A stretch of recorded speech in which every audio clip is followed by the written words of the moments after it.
හැමදෙනාටම සුබ සන්ධ්‍යාවක්. Good evening, everyone. මේ හැමෝම සතුටින් පිළිගන්නවා. I welcome you all. පොඩි වැස්සක් තියෙන වෙලාවක්. There's a bit of rain this time. ඉතින් බුදුදහම ගැන, About Buddhism, හිත ගැන, about the mind. ඔයාලට ඕන දෙයක් අහන්න අපි මේ පිළිබඳව සාකච්ඡාවක් කරනවා. Raise questions if you have about these subjects. With the questions you have, we'll do a discussion. මම හිතන්නේ ගොඩක් ඇමරිකන්ස්. I think most of you are from US, is it? Any questions? Yes. How long have you been here and how many months are here? ඔබ කොච්චර කාලයක් මෙහි ජීවත් වුණාද සහ මෙහි භික්ෂුන් වහන්සේලා කීයක් ජීවත් වෙනවද? මෙහි දැන් අවුරුදු 12ක් විතර. For 12 years now. I mean, මෙහි ඔක්කොම අය 40ක් විතර ඉන්නවා. all together we have like 40 monks and nuns. What's the youngest and what's the oldest? වයසෙන් බාලම කෙනා සහ වයසෙන් වැඩිම කෙනා මොන වගේ වයස් පරතරයද? බාලම කෙනා අවුරුදු 22ක් විතර නේ. අවුරුදු 22ක්. The youngest is like 22 years old. අඩුමම කෙනා 60ක්. The oldest one is like 60 years old. Can we be from another country? වෙන පිට රටකින් කෙනෙක් වෙන්නත් පුළුවන්ද? පුළුවන්. Yes, there can be. මේ ඉස්සර US වල හිටපු දෙන්නෙකුත් මහානයට හිටියා. So we had two monks who came from US to be monks here. How old were you both when you decided to become How? old? මොන කාලෙද? කොයි වයස කීයක් විතර වෙනවද අපි දෙන්න පැවිදි වෙන්න තෝරගන්න? මම යනකොට අවුරුදු 20ක් 19ක් වගේ 19. So for him it was like 19, 20 years when he decided to be a monk. For me it's the same. I came here when I was 20. How many hours of meditation that usually a monk would practice? භික්ෂුවක් විදිහට පැය කීයක් භාවනාවේ යෙදෙනවද? එහෙම දැන් අපි ටිකක් අපේ ක්‍රමය වෙනස්.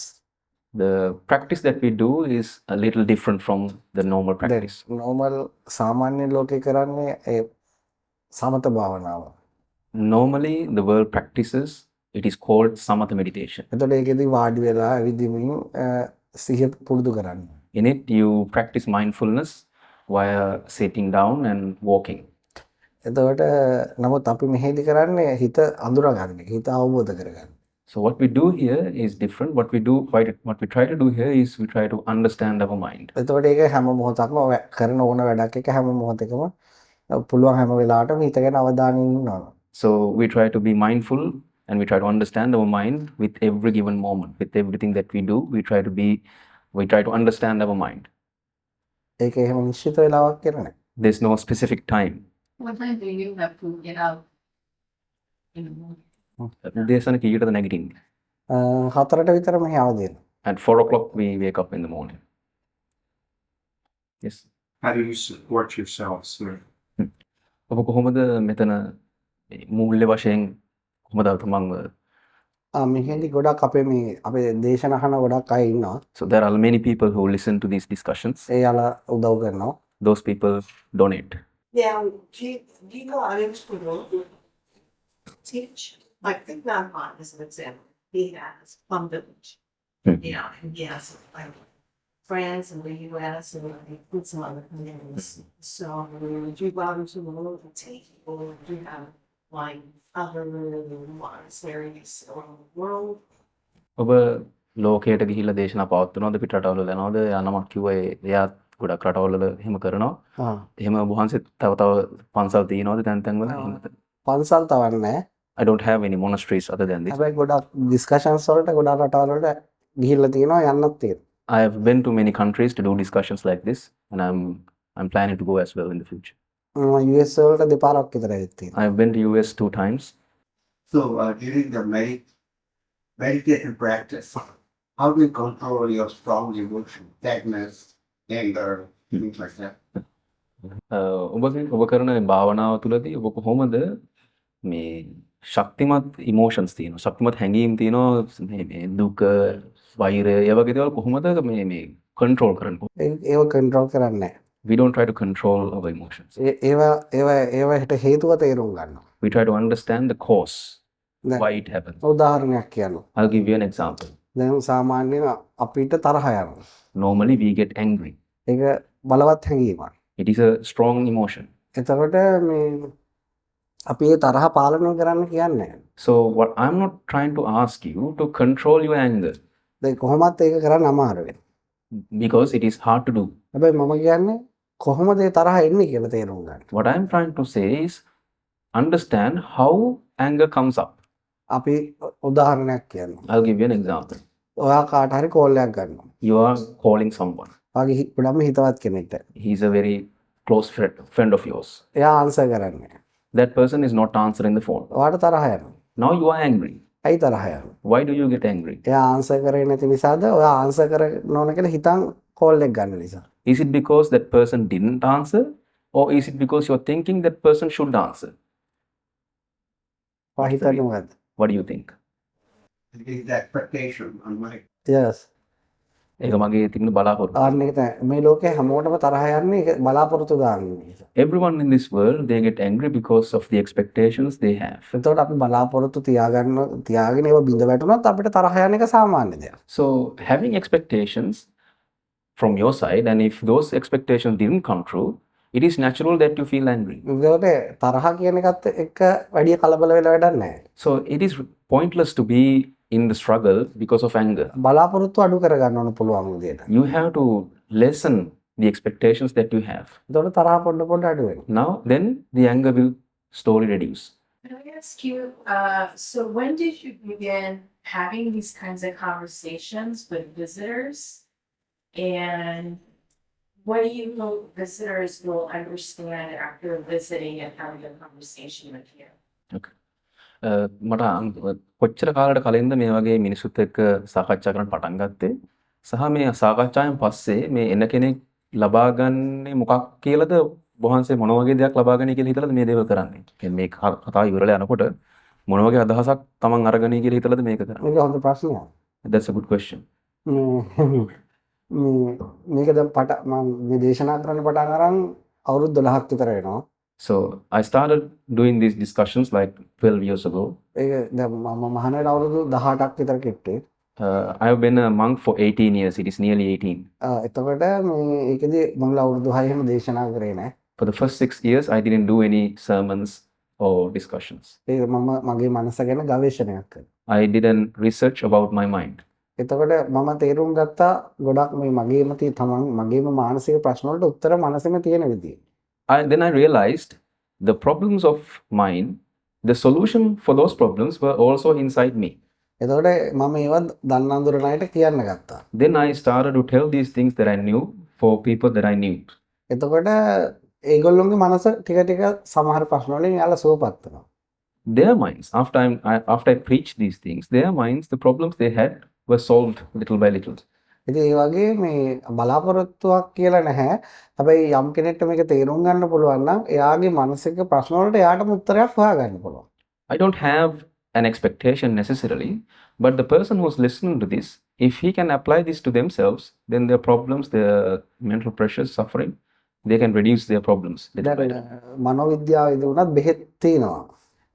In psychology, you can find medicine.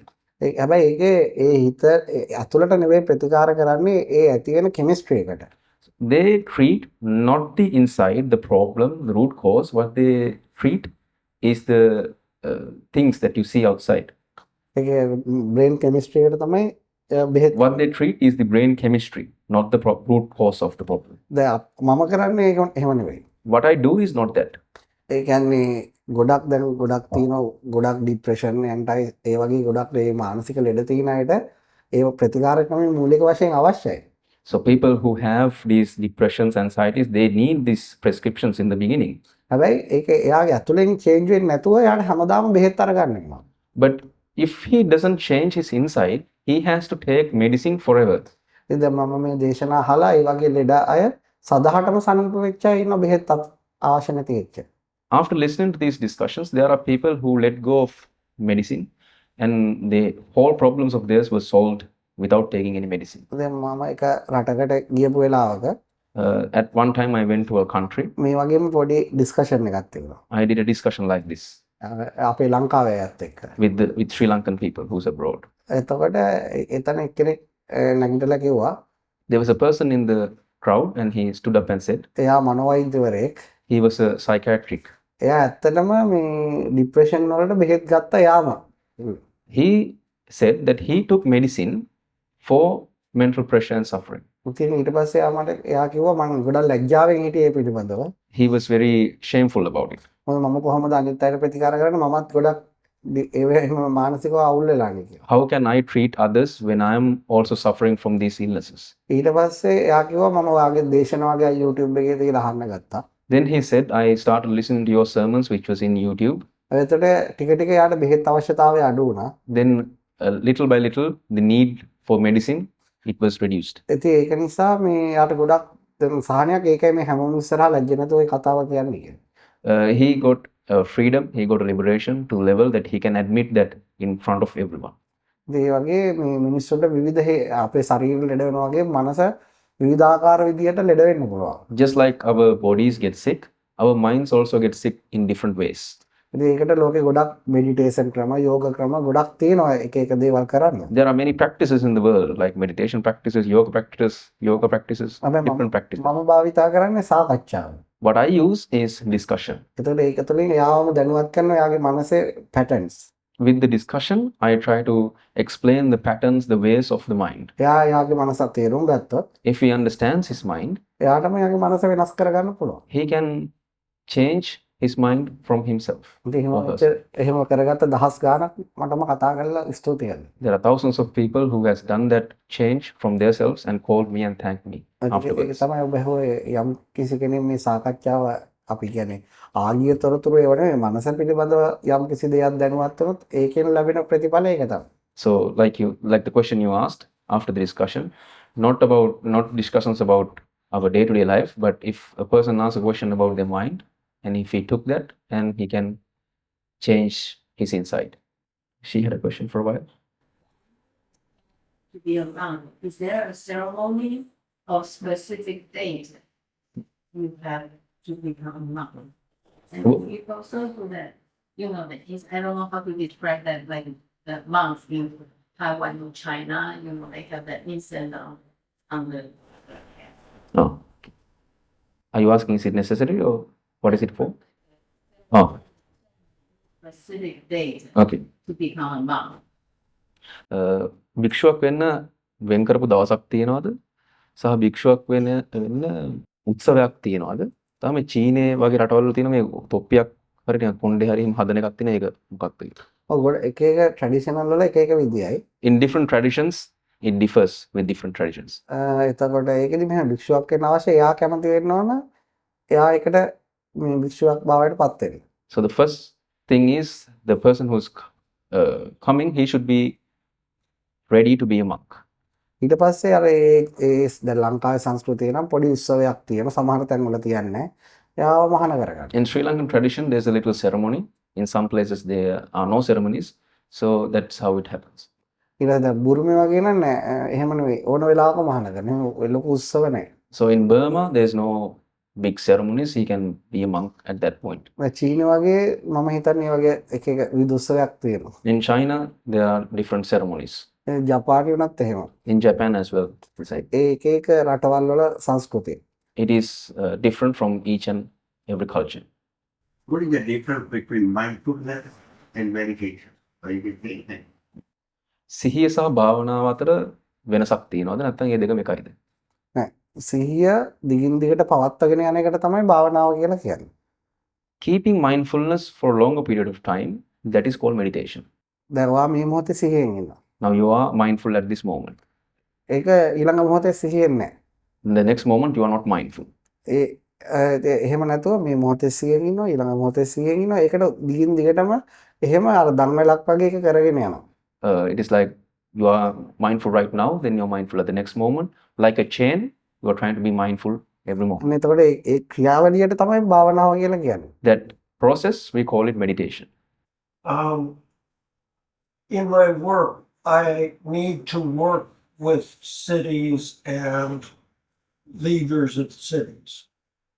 I have found it very difficult. I've been working for 30 years towards a goal, and they are very corrupt. The problem is the corruption. I need to know how to work with civic corruption. මම වසර 30ක් නගර සහ නගරවල ඉන්න පාලකයොත් එක්ක වැඩ කරලා තියෙනවා. උතර ඒ වැඩ කරන එකට මම කරන්න ගියාම ඒ සෑහෙන ඒ සියලුම පරිපාලන තැන්වල ගොඩක් තියෙන්නේ කරප්ෂන්. කියන්නේ මොකක්ද මේ මේ ලංකාවේ ලංකාව වගේ ලංකාව මේ ගොඩක් අර දූෂණ ඒව තමයි තියෙන්නේ. ඔව්. උතර කොහොමද මම මේ දූෂණ වංචාවේ තියෙන මැද්දේ වැඩ කරන්නේ කොහොමද? ලංකාවෙත් එහෙම තමයි. ශ්‍රී Lanka it's the same.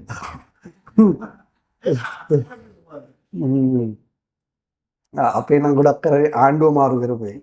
So what we did, we changed the government. හැබැයි ඒක මෙහෙම.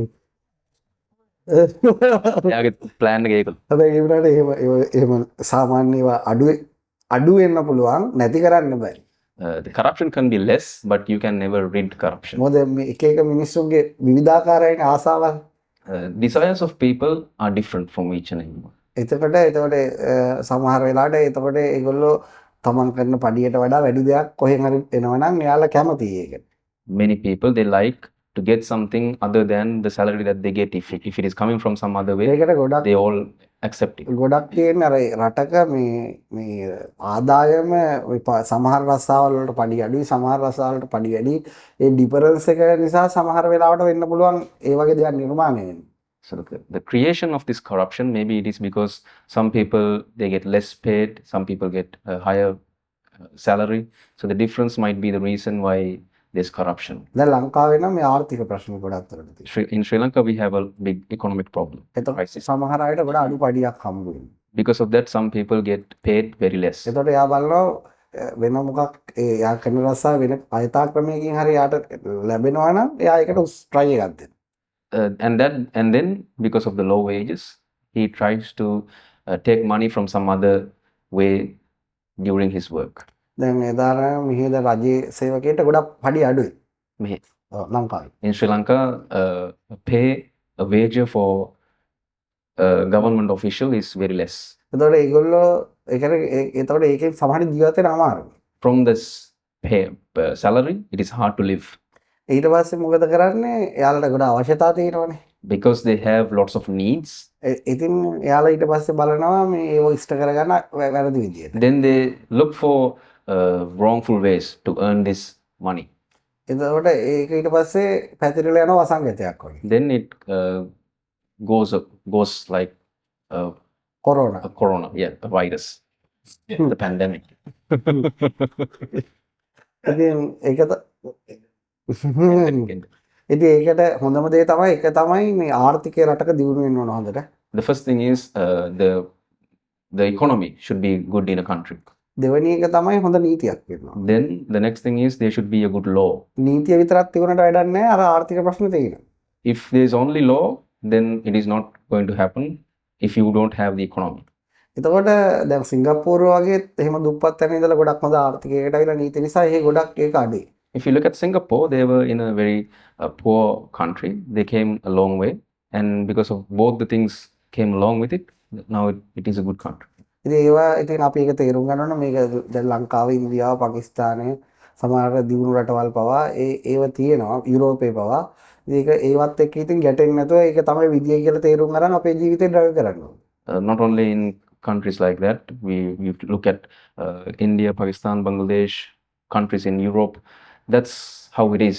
You have to understand that and live with it. Okay. I understand that the monks come from various occupations and backgrounds. What do you have here? What kind of backgrounds? Different monks. මෙතන භික්ෂූන් වෙන්න එන කට්ටිය ගොඩක් විවිධාකාර රස්සා කරලා තියෙනවා, විවිධ පැති වලින් ඇවිල්ලා තියෙනවා. උතන මෙතන ඉන්න අයගේ මොන වගේ විවිධත්වයක්ද තියෙන්නේ ඒ වගේ ගිහි ජීවිත? ඒ විවිධ රස්සාවයි වගේ විවිධ පරිසර ප්‍රදේශ ඉතින් මෙහි ආවම එක අදහසකට තමයි ජීවත් වෙන්නේ. Different jobs, different locations from around the country. When they come here, they come for the same ideology. Same. මොකද්ද මේ අපේ හිත තේරුම් අරගෙන හිත නිවාගන්නේ කොහොමද කියන්නේ? How to do a research on how to understand our mind and calm and purify and lighten our mind. Is the family unhappy or happy when you decide to become a monk? පවුල කට්ටිය සතුටු වෙනවද සමහරවිට අසතුටු වෙනවද භික්ෂුවක් වෙන්න ගියාම? දැන් මේ එතන ඉන්න ගොඩක් කට්ටියගේ නම් පවුල් වල එහෙම කැමති වෙන්නේ නැති අය ඉන්නේ වැඩිපුර. So at the moment, people who are here, the family family were not happy with the decision. හැබැයි කාලයක් යද්දී ඒගොල්ලෝ ඉතින් ඒකට එකඟ වෙනවා. With the time goes on, they agree with the decision මොකද වෙන කරන්න දෙයක් නැති නිසා. because there's nothing else to do.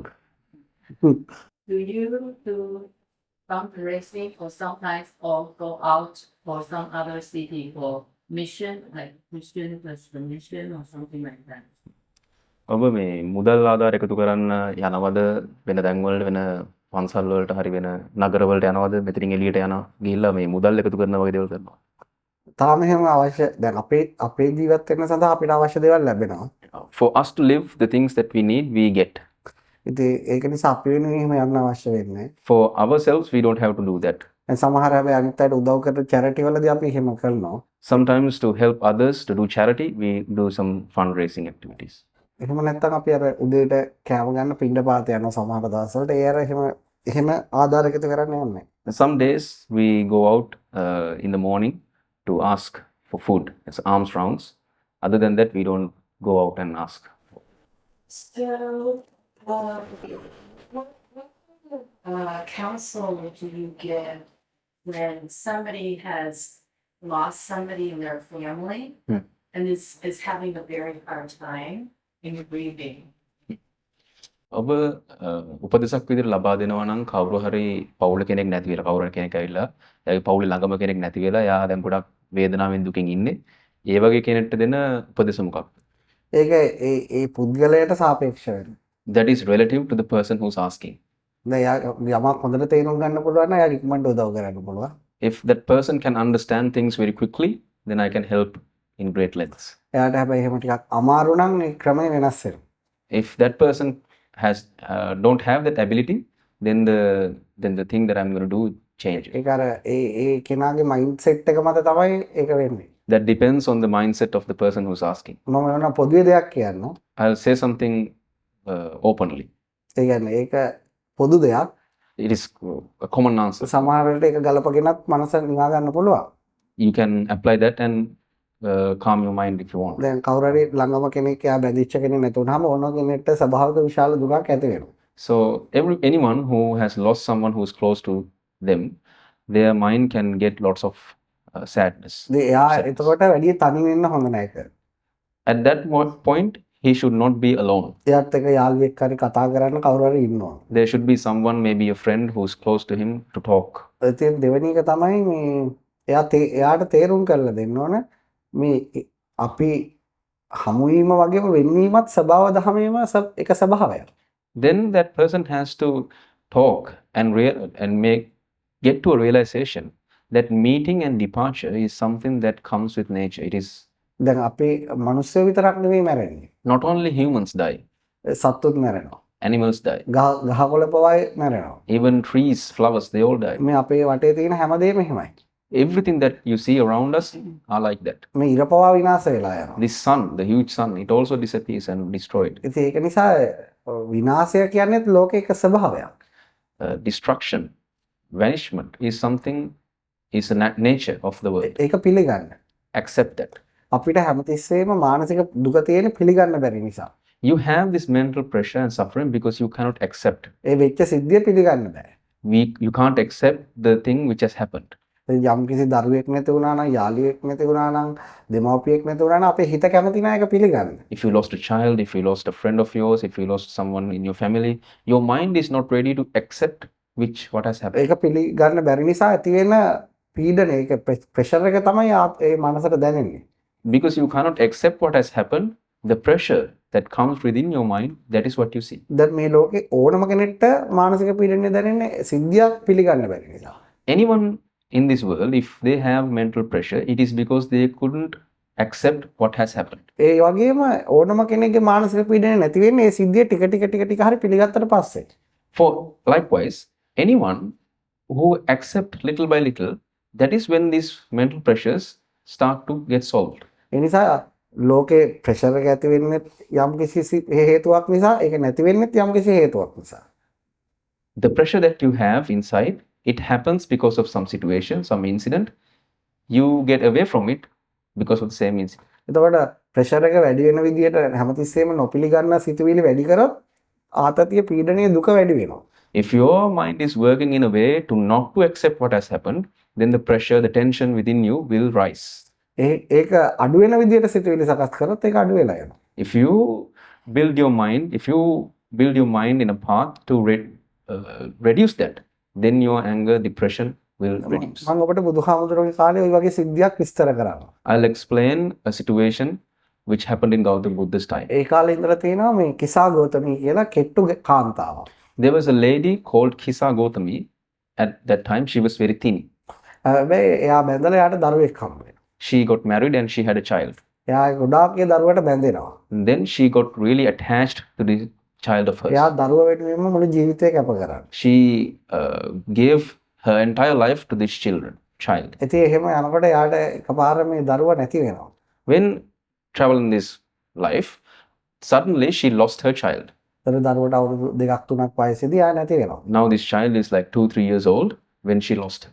ඉතින් එයා පිළිගන්නේ එයා මැරිච්ච බව. Then she is not ready to accept that the child is dead. ඉතින් එයා ඒක පිස්සුවෙන් වගේ අරගෙන යනවා ડોක්ටර්ස්ලා ගාවට හොඳ කරලා දෙන්න කියලා. Now she is carrying this dead child like a crazy person and going to different doctors asking them to cure her child. ડોක්ටර්ස්ලාට තේරුම් කරන්න තර දුන්නට වැඩක් නෑ එයාට 100ක් නෑ ඒක පිළිගන්න. She's not in her mind to even realize that the child is dead, and the doctors are trying to explain that the child is dead, but she's not ready to accept it. ඉතින් එතකොට මේ බුදුහාමුදුරුවෝ ගැන දන්න කෙනෙක් එයාව යොමු කරන බුදුහාමුදුරුවෝ හොඳ කළ දේ එයා ගාවට යන්න කියලා. So there was a person who knew about Gautam Buddha. Then this person told her to go and meet Gautam Buddha. ඊට පස්සේ බුදුහාමුදුරුවෝ එයා ගිහිල්ලා ඒ කාන්තාව අහන දරුවත් අතර මගේ දරුවා සුවපත් කරලා දෙන්න පුළුවන්ද? Then she took this dead child of hers to Gautam Buddha and asked him, "Can you cure this child?" බුදුහාමුදුරුවෝ මට පුළුවන් එයාව හොඳ කරලා දෙන්න. Gautam Buddha said, "I can cure the child." ඒතර එයා හැම දොස්තරම කිව්ව හොඳ කරන්න බෑ කියලා. Every doctor said they cannot cure. ඉතින් එයාට බලාපොරොත්තුවක් ඇති වුණා මෙයාට පුළුවන් හොඳ කරන්න. Then she got an expectation, okay, he can cure my child. ඉතින් මේ එතකොට එයා ඇහුවා බුදුහාමුදුරුවෝ මට එක පොඩි දෙයක් ගෙනල්ලා දෙන්නවා. Then Gautam Buddha asked, get me something, get me a simple thing. එතකොට ඒක තමයි ඉන්දියාවේ හැමතැනම අබ තියෙනවා. In India, you can find the sesame seeds everywhere around India. ඔයා ගෙදරකට ගිහිල්ලා අබ ටිකක් ඉල්ලන්න. You go to a house and ask for some sesame. හැබැයි ඒ ගෙදර කවුරුවත් මැරිලා ඉන්න බෑ. But in this house, none of who lived in the house can be dead. කවුරු හරි නොමල ගෙදරකින් සහෝදරිය දෙමව්පියේ අබ මිටක් ගේන්න මම ඒ අබ පාවිච්චි කරලා ඔයාගේ දරුවා හොඳ කරලා දෙන්න. Get some seeds, sesame seeds from a house where none of who lived has died, can be anyone in family. If none of them has died dead in this family, get some sesame seeds. Using these sesame seeds, I'll cure her child. ඉතින් එයා කල්පනා කරා මේ අබ හොයාගන්න එක ලේසි අමාරු දෙයක් නෙමෙයි මම ඒක හොයාගෙන එන්න. Then she thought, finding sesame is not a very hard thing. I'll go and ask for some sesame. ඉතින් ගෙදරකට ගියා. She went to a house. එයාගේ දරුවා හොඳ කරගන්න බුදුහාමුදුරුවෝ අබ ගේන්න කියලා අබ ඉල්ලුවා. She told the family, to cure her child, I need some sesame seeds. Can you give me some? ඉතින් ඒගොල්ලෝ ගෙනල්ලා දෙන්න. ඒවා වටින ලොකු වටින දෙයක් නෙවෙයි ඉන්දියාවේ. It is not very hard thing to find. It's not very rich thing. It's a very small thing. ඉතින් ඒතකොට ඒගොල්ලෝ ඇහුවා ඔයාලා ගෙදර කවුරුවත් මැරිලා ඉන්නවා. Then she asked, has anyone died in your family? ආව් අපේ මෙහෙම මේ කෙනා නැති වෙලා තියෙනවා. Then they replied, oh yes. ඒ එනවා ඔයාලා ගෙදර හරියන්නේ නැහැ. Then she said, your family is not. එහෙම එයා ගෙයින් ගෙට ගියා. Then she went from house and house and house and house on. හැමෝම අබ දෙන්න කැමති. හැබැයි ප්‍රශ්නේ ගෙදර කවුරු හරි නැති වෙලා. Everyone likes to give sesame, but someone of their family has died. එයා තේරුම් ගත්තා මේක මට විතරක් වෙන එකක් නෙවෙයි. Then she realized this is not something is only happened to me. ඒක නිසා මේ එයා පිළිගත්තා එයාගේ දරුවා නැති වෙලා. Then she accepted that my child has died. ඒක එයාට විතරක් මේක ලෝක ස්වභාවයක්. That is not only for her, it is a nature of the world. එයාගේ දරුවා විශ්ිකල්ල ගත්තා. Then she just threw away her child. එයාගේ මානසික ප්‍රශ්න නිවිලා ගියා.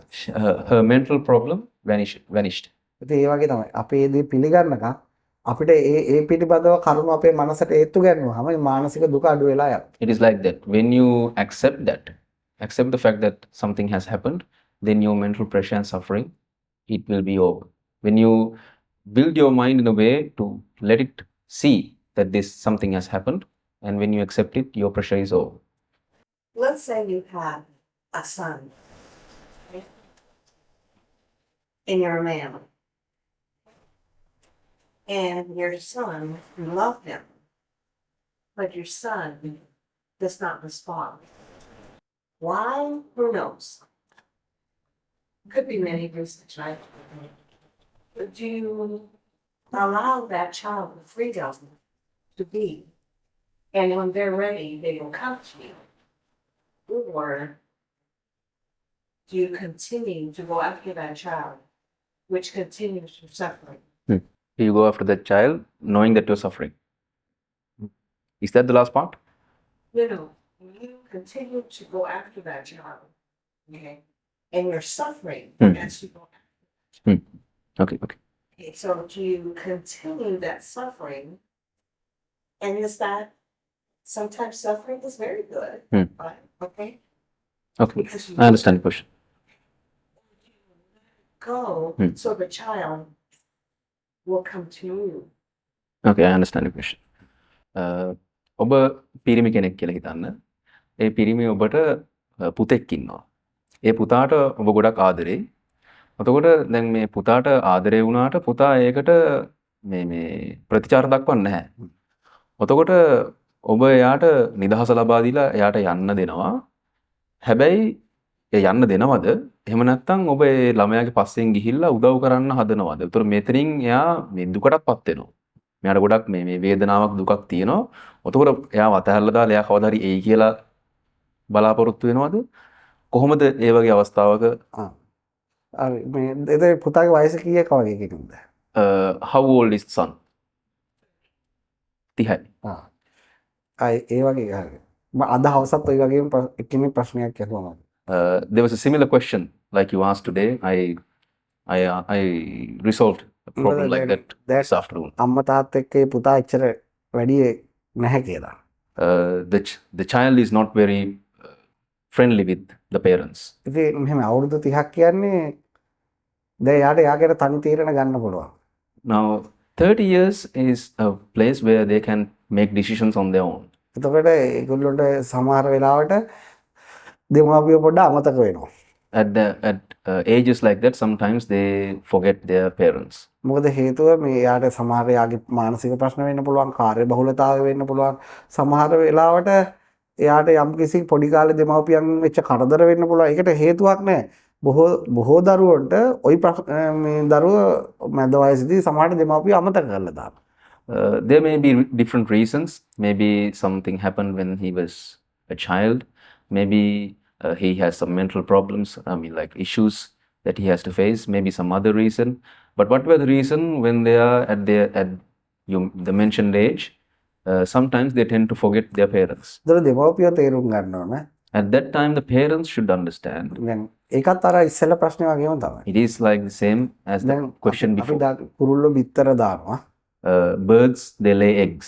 ඒගොල්ලෝ කෑම ගෙනල්ලා ඒ කුරුළු අම්මලා එයාලට කවනවා. These mother birds, they take food and feed these young birds. හැබැයි කාලයක් යද්දී එක කුරුල්ලෙක්වත් ඒක ඕඩුවේ නැහැ. But after some time, none of the small birds are in that cage. ඒක නේචර් එක. That's the nature. ඉතින් අපි වුණත් එහෙමයි. We are also like that. ඉතින් අපි එකට පොඩි කාලේ හැදෙන අවුරුදු කීපයක්. We grew up together for some years. අර කුරුළු කූඩුව වගේ මේක විසිරිලා යනවා. It is like the bird nest. We go apart. හැබැයි දෙමාපියන්ට තද බැඳීමක් තමන්ගේ දරුවෝ ගැන තියෙනවා. Parents have a great attachment towards their children. හැබැයි දෙමාපියෝ තේරුම් ගන්න ඕනේ ඒක තමයි ලෝකේ හැටි කියලා. But parents should have to understand that's the way of the world. මම කියන්නේ ළමයව ප්‍රතික්ෂේප කරන්නත් හොඳ නැහැ. What I'm saying is don't reject the children. දැඩිව අල්ල ගන්නත් හොඳ නැහැ. Don't try to attach too much to the children. එයාට කියලා තියන්න ඕනේ. We have to mention this to the child. ඔයාට කැමති දුරක් යන්න. Go how far you want. ඔයාට ඕන දවසක එන්න. Come back whenever you want. කිසි ප්‍රශ්නයක් නැහැ. There's no problem. ඒක තමයි මගේ ආදරය. That is my ආදරය. that is my love. to me that not women nuns and what kind of dress do they wear? පැවිදි කාන්තාවන් ඉන්නවද මොන වගේ ඇඳුමක් ඒගොල්ලෝ අඳින්නේ? මේ වගේම එකක් තමයි. They wear something similar to this. අර There are many hmm. in background. එහෙම ඒව තමයි අඳින්නේ. That is what they wear. I have never seen that. කවදාවත් දැකලා තිබුණේ ඈ? නැහැ. කවදාවත් දැකලා තිබුණේ නැහැ ඔයගොල්ලෝ. right. I have a question is, in Western religion is very organized and regimented. You have parishes and dioceses, Vatican. And how does that relate? බටහිර ආගම්වල ගොඩක් තියෙනවා මේ හොඳ ඕගනයිස් කරලා තියෙන්නේ. උඩ එක්කෙනෙක් ඉන්නවා හැමෝම මේ තියෙනවා ඒ ආගම තුල හොඳ ස්ට්‍රක්චර් එකක් තියෙනවා. බුදුදහමේ ඒ වගේ එකක් තියෙනවද? කොහොමද ඒක තියෙන්නේ? ඒ තරම්ම ඕගනයිසින් භාවයක් නැහැ. We don't have that much of an organized structure like you have මම in Western world. දන්නවා ෆාදර්ස්ලා ඒව ඔබ කියන එක හරි හැම රෑන්කින් ඒ විදිහට ඒ ලස්සන මේකක් තියෙනවා. What you say is right. I know because there's a very good organized structure in these Western religions. හැබැයි මේ බුදුදහමේ ඒකේ ඒ තරම්ම බලවත් ලෙස නැහැ. In Buddhism, you don't have that to that level. ඒ යම් ප්‍රමාණයකට තියෙනවා. To some level, it exists. ඒක උදාහරණයක් වගේ මෙහෙමයි. If I give an example, it's like this. ලංකාවේ ගත්තොත් මහානායක කෙනෙක් ඉන්නවා, ප්‍රධාන කෙනෙක් ඉන්නවා. If you take Sri Lanka, there's a chief. එතකොට එයා කැන්ඩි වල ඔයාලා දළදා මාලිගාව කියලා බලන්න යනවා. එතකොට එතන ඒ ළඟ තමයි ආ ඉන්නේ. So when you went to Kandy, maybe you have gone to this Temple of Truth. You know, have you been there? එයා තමයි ඒ වගේ 4 දෙනෙක් ඉන්නවා. Likewise, there are 4 more chiefs like that. ඒ කියන්නේ ඒගොල්ලෝ මේ ගුරුකුල 4ක්. They are from different sectors. එතකොට ඒගොල්ලොන්ගේ අදාළ පන්සල් තියෙනවා. There are temples which has been assigned to these different sectors. ඒ කියන්නේ පන්සල් 100 ගාණක් තියෙනවා. They have like 100 temples, different temples. දහස් ගාණක් වෙන්නත් පුළුවන්. Sometimes it can be thousands. එතකොට ඒවා ඒ උඩ ඉඳන් ඒගොල්ලෝ ඒ කියන්නේ යම් කිසි විදියකට අරගෙන යනවා. Those temples, they look after them in some way. හැබැයි අර වගේ තද බල අර ඕගනයිස් කරන්න බෑ බුදුදහමේ. මොකද බුදුහාමුදුරුවෝ කියලා තියෙනවා බුදුහාමුදුරුවෝගේ පිරිනුවම් පෑමෙන් පස්සේ කවුරුත් ප්‍රධානත්වයට කවුරුත් නායකයෙක් අවශ්‍ය නැහැ. It is not very well organized like which is in Western religions because when Gautam Buddha died, he didn't name anyone as his successor. මොකද බුදුහාමුදුරුවෝ අහනවා පිරිනුවම් පාන කලින් ඔයා ගියාට පස්සේ කවුද ලීඩර් කියලා. Gautam, people asked at the last moments of Gautam Buddha, after your demise, who will take charge? බුදුහාමුදුරුවෝ ලීඩර් කෙනෙක් නැහැ. Gautam Buddha says there is no successor. මම දේශනා කරපු වචන තියෙනවා. You have words which I uttered, which I preached. ඒ වගේම මම විශ්වුන් වහන්සේලාට පණිවපු විනයක් තියෙනවා. There's a rules that have been put to these monks. ඒකෙන් තමයි විශ්ව මේ පාලනය වෙන්නේ. That is what governs. ඒක හරියට මේ වගේ. It is something like this. රටක ව්‍යවස්ථාවක් තියෙනවා. There's a amendments. ඒ ව්‍යවස්ථාවට අනුව තමයි ජනාධිපති පත් වෙන්නේ අයින් වෙන්නේ. According to these amendments and regulations, that is how the governments and the country ඒ තමයි regulate. බුදුහාමුදුරුවෝ දේශනා කරපු වචනයි ඒ පළමු රූල්ස් තමයි ව්‍යවස්ථාව. Likewise, the words that Gautam Buddha uttered and the rules that he gave to monks, that is what governs. ඒ නිසා අර රටක එහෙම නාමිකව තිබුණට යාළුට ලොකු පව එකක් නැහැ. Even though we have people like chiefs who are namely, but they don't have much power. මොකද අත බුදුහාමුදුරුවෝ කියන්නේ නායකයෙක් වුණත් ධර්මයට විරුද්ධව යනවා නම් ඒක අනිත් අය පිළිගන්න අවශ්‍යතාවයක් නැහැ. What Gautam Buddha said, even if the chief, if he's going in a path which is not dharmic, which is not the way that Gautam Buddha taught, then you don't have to accept what he says. ඉතින් ඒක නිසා අර අනිත් ආගම් වල වගේ එහෙම පිළිවෙලක් හදන්න බෑ. Because of that, you cannot create a very well organized structure මොකද in Buddhism. දැන් ඔයා මහාන වුණත් ඒකේ ඔයාටත් ඒ ධර්ම විනය තමයි ඔයාගේ ටීචර් වෙන්නේ. Let's say that you became a monk, then the things which has been taught by Gautam Buddha back then, that is what governs you. ඊට පස්සේ යම් කිසි වාට කියා දෙන්න ගුරුවරයෙක් හිටියේ. නමුත් එයාට වුණත් අර වගේ ලොකු බලතල නැහැ. There may be someone who's in charge of you, who's saying things to you, but even that person doesn't have that much power. ඒ නිසා ඒක තමයි මේකේ තියෙන ලස්සන. That is the beauty of this. ඉතින් ඒක ඊළඟ එක තමයි දැන් ඕනම ගොඩක් ආගම් වල තියෙන සුද්ධ වූ ග්‍රන්ථ. In any religion, there is a holy book. දැන් මුස්ලිම් ආගමේ තියෙන අල් කුර්ආනය. In Islam, you find this Al-Quran. ඒ වගේම ක්‍රිස්තියානි ආගමේ තියෙන බයිබලය. In Christianity, we find the Bible. බුදුදහමේ තියෙන ත්‍රිපිටකය. In Buddhism, we find Tripitaka. හැබැයි ඒක සුද්ධ වූ කියන කාටවත් අයිතියක් නැහැ. There is no someone who's to say it is noble. මොකද බුදුහාමුදුරුවෝ කියන පොතේ තියෙන එක වුණත් එහෙම පිළිගන්න ඕනේ නැහැ එකපාරට. Even Gautam Buddha himself said, you don't have to accept what is in the books as it says. ඒ වගේම ප්‍රතික්ෂේප කරන්න ඕනේ නැහැ. You don't have to reject what is in the book. ඒ නිසා බුදුහාමුදුරුවෝ කිව්ව ඒවා පවා සුද්ධයි කියලා බුදුහාමුදුරුවෝ කියන්නේ. What has been said by Gautam Buddha, he himself said, those are not noble. ඒක අහන කෙනාට පුළුවන් මධ්‍යස්තව ඒක දිහා බලන්න. The person who's listening to the words, he can mindfully and in the middle, he can listen to what he says. ඉතින් ඒක නිසා බුදුදහමේ එහෙම සුද්ධ වූ ග්‍රන්ථ නැහැ. In Buddhism, there's no noble books like that. Is it a goal to increase your numbers or the number of monks? And is there something that you do to actively recruit? අරමුණක් තියනවාද මේ සංඛ්‍යාව වැඩි කරගන්න සහ මේ ආගමට බඳවා ගන්න එහෙම එකක් තියෙනවා. ඒක එක එක පුද්ගලයා මත ඩිපෙන්ඩ් වෙනවා. That depends on the person. එතකොට මට වගේ කෙනෙක්ට එහෙම අරමුණක් නැහැ. For a person like me, I don't have that aim. මොකද හේතුව මට එහෙම කෙනෙක්ගේ ආගම චේන්ජ් කරන්න එහෙම අවශ්‍යතාවයක් නැහැ. Because I don't have the need to change someone's religion. මේ මොකද ඒක ඒ කෙනාගේ කැමැත්ත. Because that is their preference. මේ හැබැයි නමුත් ඔක මම විදියට නෙවෙයි හැමෝම බලන්නේ. Everyone doesn't look and see the issue the way I see it. එයා යාගේ රිලිජන් එකට ගොඩක් බැඳිලා නම් එයා බලනවා තව අයකට බඳව ගන්න. If that person is attached to the religion, then these people will try to get you to get into your religion. දැන් මට එහෙම මගේ ආගමත් එක්ක ඇටච් එකක් නැහැ. I don't have an attachment to my religion. මේ ඒකෙදි තියෙන්නේ මේ යම් කිසි ආකාරයක යමක් කියලා දෙනවා. ඒක තමන්ට පිළිගන්නත් පුළුවන් අතහැරලා දාන්නත් පුළුවන්. I'm teaching you something. If the person who's listening wants, he can understand it, or else he can just let it go.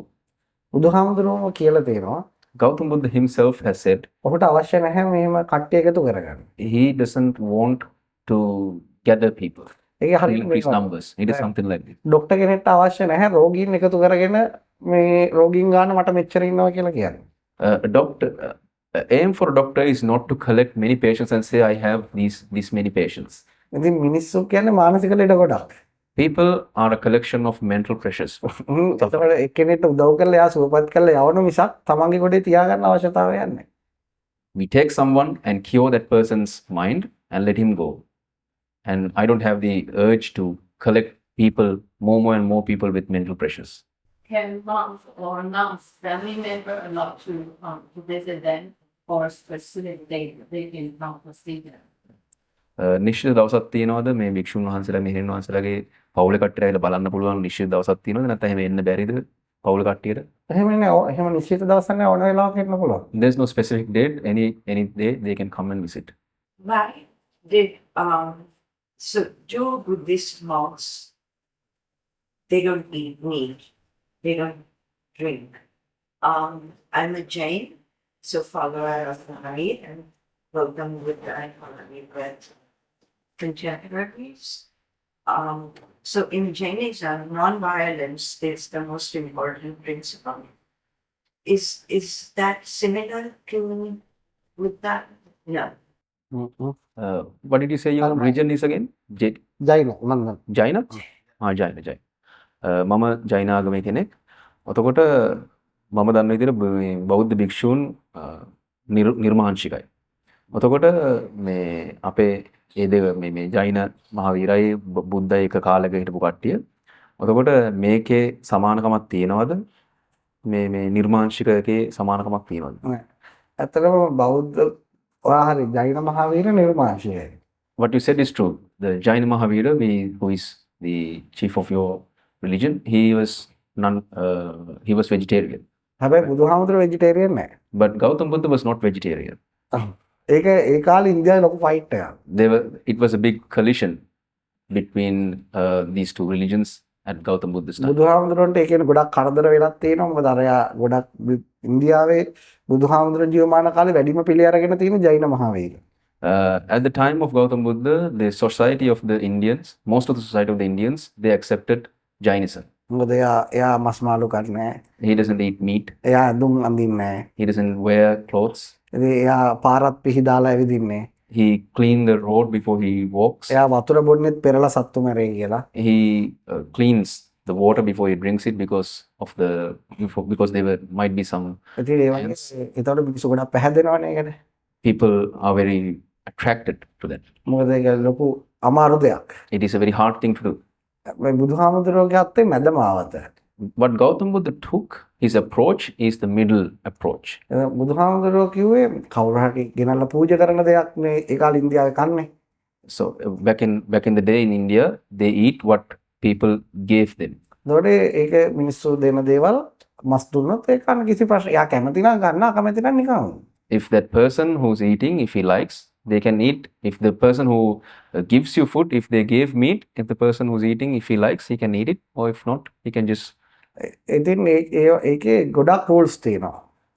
ඒ ගොඩක් Jainism. rules තියෙනවා. Jainism. නෑ බුද්දිසම් නෙවෙයි. In Buddhism, you have many rules. ඒ කියන්නේ සමහර minimus එහෙම දුන්නට කන්න බෑ. You can't eat human meat if it was given. ඒ වගේ සිංහයන්ගෙන් අලින්ගේ සමහර සර්පයන්ගේ ඒවා මිනිස්සු ගෙනල්ලා දෙනවා. ඒවා එපා කියලා තියෙනවා. Lions, elephants, snakes. There are things that you can't eat in Buddhism. ඒකට ගොඩක් හේතු තියෙනවා. දැන් කිව්වොත් ගොඩක් වෙලාව යන නිසා ඒ ගොඩක් හේතු නිසා ඒවා එපා කියනවා. There are many reasons. If I take time to tell it, it will take a long time. හැබැයි බුදුහාමුදුරුවෝ සමහර ඒවා එහෙම කියලා නැහැ. Some things Gautam Buddha said, no, it's okay, it's acceptable. දැන් උදාහරණයක් කිව්වොත් If I give an example, දැන් ලංකාවේ ගොඩක්ම බුද්දිසම් කියලා නම යටතේ තියෙන ජෛනසම්. mostly in Sri Lanka, what is Buddhism? Most of it is Jainism. මොකද ඒකේ ජෛන අදහස් ගොඩාක් තියෙනවා මේක ඇතුළට ඇවිල්ලා. Into this Buddhist culture, you have lots of Jainism ideologies. දැන් ඉන්දියාවේ ගොඩක් හින්දු අය ඉන්නවනේ. Many Hindus. හැබැයි ඒගොල්ලෝගේ ඇතුළටත් ඒක ගිහිල්ලා තියෙන්නේ. Into that also, there's lots of Jaina ideas. මොකද ඒකේ සමහර ඒවා ලෝකෙ පුරාම ගිහිල්ලා තියෙනවා. Some ideas has covered the whole world. ඉතින් ඔගේ සත්තුන්ට ආදරය කිරීම ඊළඟ කාන්තා විමුක්තිය ඒවා ගොඩක් Jaina මහාවීරගේ concepts. So, loving animals and rights of women, and those are big things in Jainism. ඉතින් නමුත් බුදුහාමුදුරුවෝ පොඩ්ඩක් වෙනස්. But Gautam Buddha is little different. එයා හොඳ ලස්සනට ඇඳා. He wore very nicely. එයා හොඳට කෑවා. He ate well. එයා කිව්වේ මැද මාවතකට යන්න. He told to go into a middle path. Jaina Mahavira කිව්වේ එහෙම නෙවෙයි. What Jain Mahavir told is not that. ගොඩක්ම මේ දේවල් අයින් කරන්න. He told to let go of many things, ඇඳුම් පවා. even clothes. ඉතින් ඒක ඉතින් මම ගරු කරන ආගමක් ගොඩක් ජෛන ආගම. I respect Jainism, මම මොකද එයා ස්ටඩි කරලා තියෙනවා. because I have studied. නමුත් ඒක ඒ දෙක අතර මතවාදීව සමහර තැන්වල ලොකු වෙනසක් තියෙනවා. Between these two religions, with ideas, there's some ideas are basically a lot different. සමහර විනය පවා මේ බුදුදහමේ පනවලා තියෙන ජෛන මහාවීරගේ බලපෑම මත. Some rules which has been inculcated in Buddhism because of Jaina Mahavir's influence. ඉතින් එයා එච්චර ප්‍රබල චරිතයක් ඒ කාලේ ಭಾರතේ. He was a very powerful individual at that time in Bharat. So do the monks eat meat? Bhikshun mas kanawada? ඔව් මෙහෙමයි. මේ ඒක සමහරු කන්නේ. It's like this. Some don't eat. සමහරු දුන්නොත් කනවා. Some, if they were given, they eat. හැබැයි කවුරුත් මරලා කන්න බෑ. But you cannot kill someone and eat. No. Kill an animal. ඔයා ගෙනත් දෙන්නේ දාන එළවලු විතරයි නේද එච්චර තමයි. If you give your giving with only vegetables, then that's it. හැබැයි ඔයා ගෙනත් දෙනවා නම් මෙයා ගෙනත් දෙනවා නම් කුකුල් මස් අරව මේවා ඒවා කැමති අය කනවා. If he gives chicken, and if someone likes, he can eat it. ඒක එයාගේ කැමැත්ත. It is their own, මොකද බුදුහාමුදුරුවෝ කියනවා ආහාරයෙන් හිත පිරිසුදු කරන්න බෑ. Because Gautam Buddha says, food is not something which you can use to cleanse your mind. මේ ඔබ වර්ධවා හිතන්න මම ඒ කාලේ ගිය පොඩි ආගියුව එකක් කියන්න. Don't take this the wrong way. This is something happened in the back days, I'll tell you something like this. ඒක තියෙනවා මෙන්න මෙහෙම සිද්ධියක් වුණා කියලා. It is said that an incident like this happened. බුදුහාමුදුරුවෝ යනවා එක ගමකට. Gautam Buddha went to a village. ඒ ගමේ මිනිස්සු ලිහිණි මස් කනවා. These people in the village, they eat these birds. There's a bird.